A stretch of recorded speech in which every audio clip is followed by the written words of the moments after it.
Today I'm going to cover two topics. They're fairly unrelated, but they're things that are on my mind I want to talk about. One is commissions on investment products. And secondly, what's going on with silver?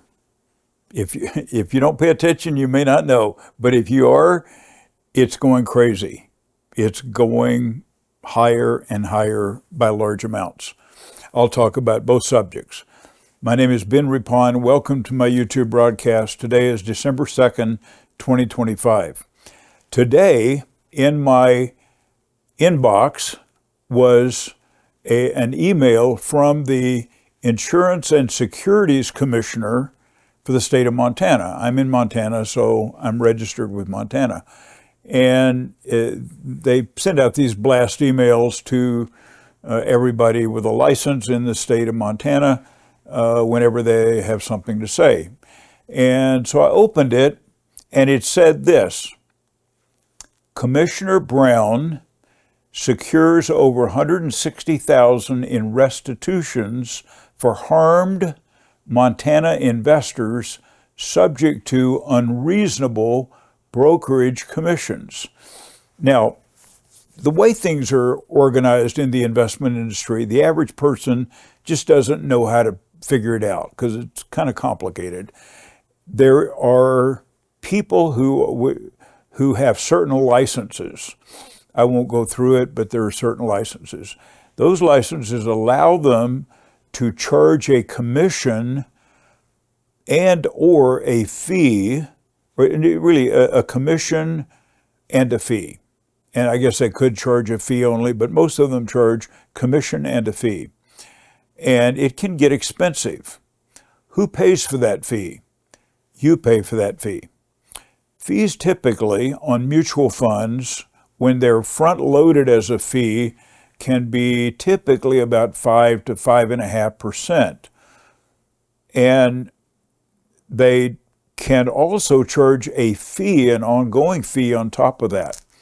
Well, when you take a 5.5% out up front, and then you add another fee of, let's just say, the one I'm aware of is 1.35, you take that on top of it's a big chunk that comes out of there before you even make a dollar. So they have an argument why that they can amortize it over time and it's not a big deal or it's a good deal or whatever. I don't really agree with that. I think the money comes out of your money and you have to stay with it for many years before that gets amortized out, and then you wouldn't be charged for it. But I think it's kind of a sleight of hand trick. I think you end up paying for the commission, and it provides an undue incentive for the advisor, who's not really an advisor, they're a commission salesperson at that point, to sell you something that you may or may not need. And it goes on in the industry, and it's all legal. And how it is structured is in the fine print. And even if you could read the fine print, they can word it in a way that I don't think the average person can understand it. So the essence of this article, or this email from the commissioner, was that people were charging too much money to the investor, to the consumer. So, and they did an investigation, they found that it was too much. Well, the words that caught my eye was Edward Jones. Well, I have some clients who used to be clients of Edward Jones, and I have talked to them and I understand how this works. And Edward Jones, they do push commission products. Some of them have charge fee on top of that. I don't know about all of them, but I know they have like typically 5.5% up front commission and then an ongoing 1.35. That's what I know about. My mother-in-law had this is years ago before she died. Her husband had died and she got insurance proceeds. Edward Jones' salesperson got a hold of her and convinced her to buy shares, private shares, non-liquid, in a nursing home company. that were building nursing homes. And they're still doing this today. I've heard about it recently. And they raised the money through Edward Jones salespeople. And then when she died, she never got that money. When she died, we cashed it in or got whatever we could get out of it. She got pennies on the dollar. It was terrible, a terrible investment. The commission salesperson made a 10% commission up front, huge incentive to sell her something she didn't need and that it did not fit her situation. I'm not saying they're all like that. I'm just saying that is the commission, upfront commissions provide that undue incentive, and Edward Jones Company does it a lot. And others can do it too. It's not just limited to them. But anyone with a license to do this can do it. It takes the person from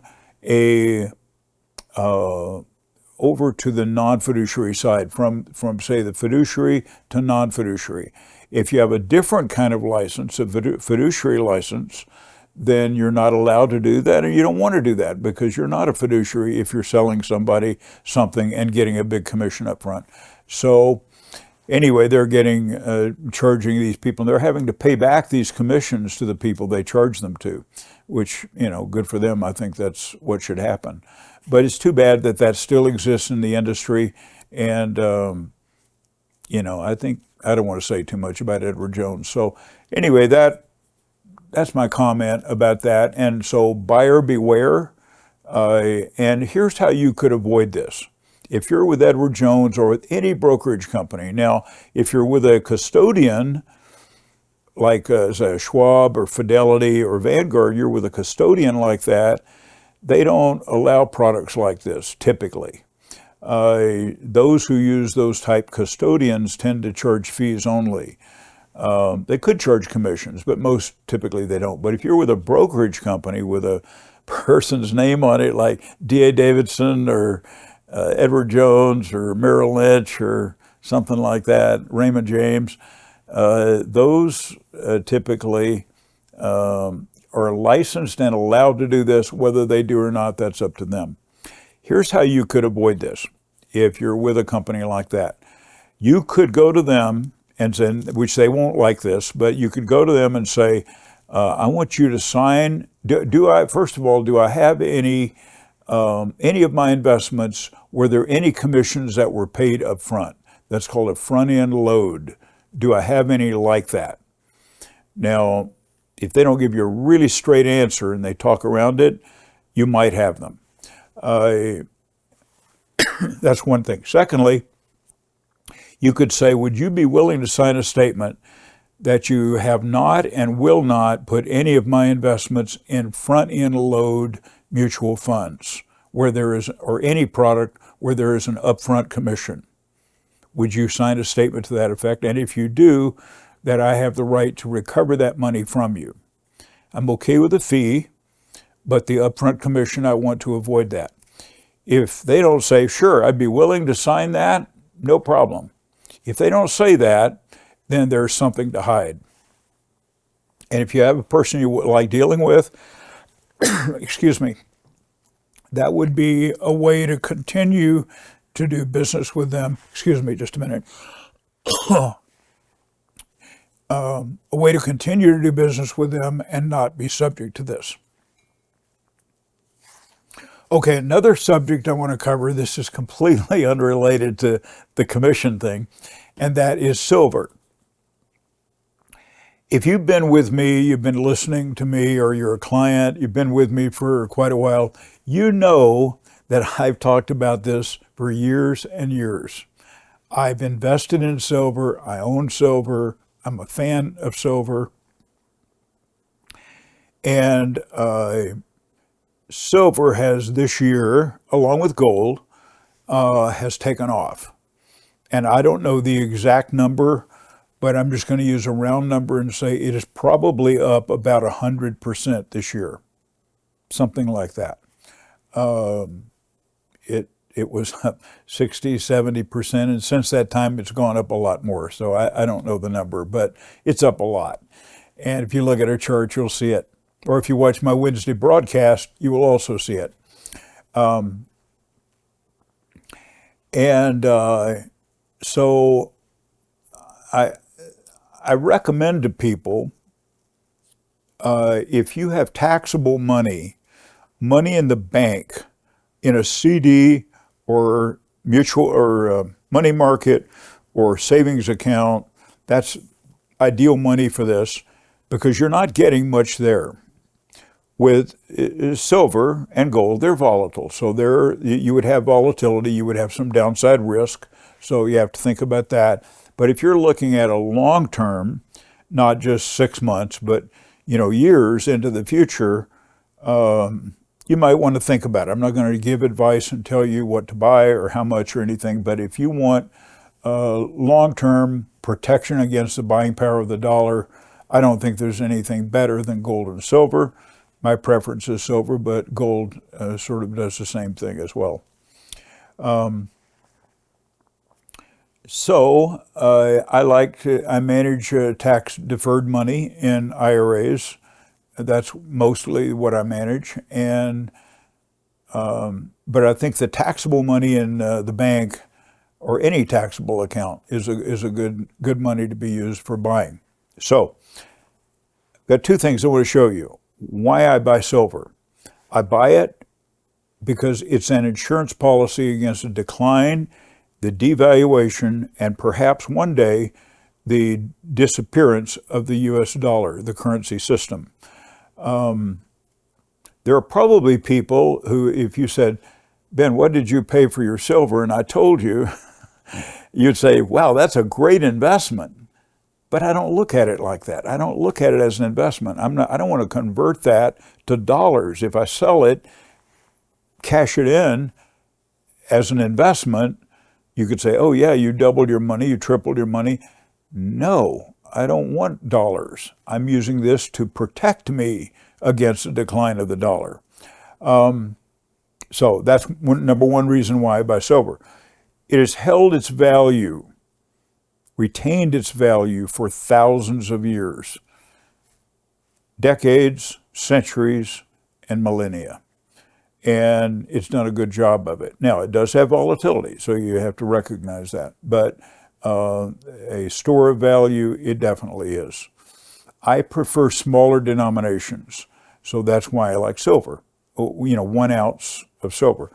I've started buying gold, so that's more expensive. And it's hard to take an ounce of gold into the grocery store and buy groceries with it, if we ever had to do that. But silver, much more doable. It's easily recognizable. So if you have an ounce of silver, you look at it, you get to give it to anyone in the world. You'd say, what is that? You'd say, that's an ounce of silver. The value is agreed upon right to the penny throughout the world. At any moment in time, you can tell exactly what it is worth. Now, you have what's called the spot price, which is kind of the agreed upon number, and then you have the markup on top of that. And the retailers would charge a markup, and that varies. It has intrinsic value. So when you hold it, it has physical components to it, and you say, it has intrinsic value. And that value has gone up and down, but it's gone up over time. When you compare that to, say, for example, Bitcoin, which is compared to that sometimes, Bitcoin does not, in my opinion, does not have intrinsic value. Now, there's people who think it does. But you can't hold a Bitcoin in your hand. It's not a physical component. It's a digital asset somewhere in the cloud somewhere. And, I'm not against it. I don't personally buy. I've never bought any Bitcoin. There are people who do. There are people who listen to this broadcast who do. It's just not my thing. So I understand silver. It's simple. It's been around a long time, and it's worked. But part of its value is intrinsic. My rules for owning silver. So I'm not going to tell you what yours should be. I'm just telling you these are mine.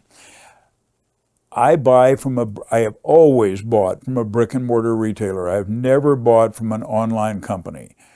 Now, there are many good online companies, but you don't really know because you don't know the people behind it. You can't look them in the eye. You can't go shake their hand. You just don't know. And I do know people who have been burned badly by trusting people who are online, and then the next thing they knew, I know of people like this, the company's out of business, they're somewhere in the United States, they've never met them, and they're gone. So that's why I don't deal with online companies and I've always dealt only with brick and mortar retailers. Buy local if they are competitive. You don't want to pay too much of a premium to buy locally.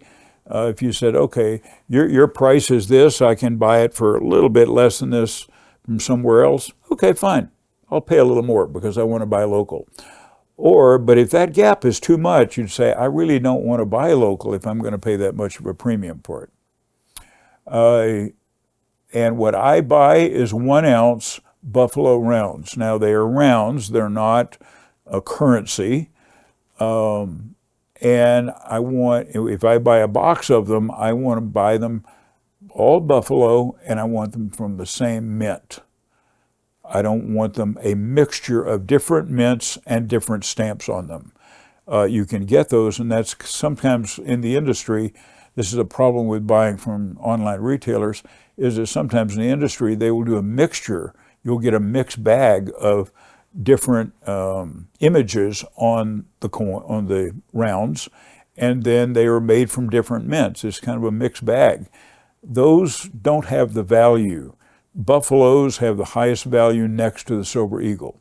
So that's, and you could say the Canadian Maple Leaf, the Kiwi, the Britannia, the same thing. Those have value, and they are preferred over some of the more generic stamps or images. I do not buy paper ETFs. I don't like, the reason I'm buying this, remember, my number one goal is I want to have an insurance policy against the decline of the dollar. If I buy an ETF, it's denominated in dollars. If I'm trying to protect against that, this is for me. So if I'm trying to protect against that, why do I want an ETF or a mutual fund or anything that's paper to protect against paper? Doesn't make sense. So GLD and SOV, they do track along with the price of silver and gold, but it's not going to meet my ultimate test of being an insurance policy. I do not store silver in a bank. That's the worst place I could store it. I don't store it in my home. You could say, I would store it in a tin can in the backyard before I'd put it in the bank, because banks have been raided before. Anything in the safe deposit box is not insured, and as banks go under, good luck getting it. Maybe you will. I don't know. There's no guarantee once they go under. Maybe another bank will eventually buy their assets. Maybe you can get access to the vault. I don't know. I mean, things go up in the air too much, and banks are leveraged 10 to 1. They take your money and leverage it 10 times. And that's why they go out of business, because they take too much risk. They don't think they're taking risk, but they're taking too much risk. And your money's sitting in a safe deposit box in the vault. I just don't like it. And I don't want it in my home because I don't want, to be vulnerable to losses in my home, or to, people come to my home. I don't want that. So I store it, in another location, and I don't talk about where I store it, but it's in a safe location. It has value. Silver has value over time. Now, it is being talked about right now because when I say it went up a lot, okay, last week it went up 14% in 1 week. Wow. And then today, it also went up another, when I looked at it, it was up about 3% today. I don't know what it closed at, on top of the 14. So you go, that's crazy. And so, I think, and gold has gone up also, but This gold-silver ratio, therefore, because silver's gone up so much, has started to come down. Now, when the gold-silver ratio, that's gold numerator, silver denominator, is currently, I think it's now at about 73 to 1. It was about 81 to 1 on Friday. So it is thought that, this is commonly talked about among people who are into this, that when that ratio gets to 31 to 1 or thereabouts, that it is more favorable to own gold. That gold has a chance at that point, or at least it has historically, has a chance at that point to go up faster than silver, but only when it comes all the way down to 31 to 1. And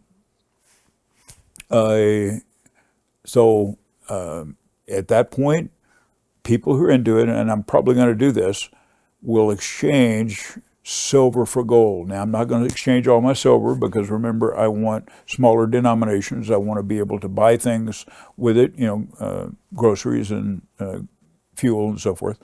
And I still want that.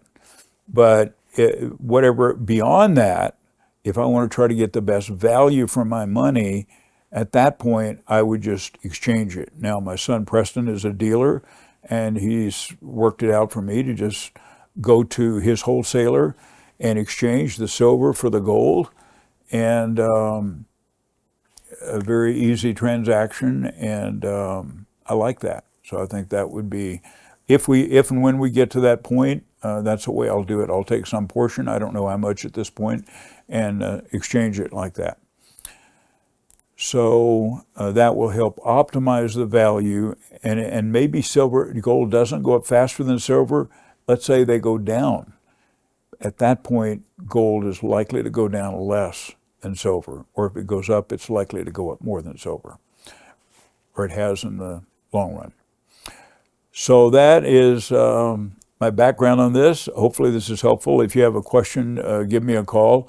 If it gets very technical regarding precious metals, I would refer that to my son. But if you want to know what I've done or why I've done it, I'll be glad to tell you.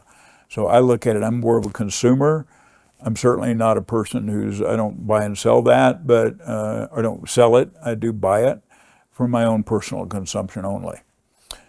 So thank you for watching, and hope you had a good Thanksgiving week. I'll see you next week.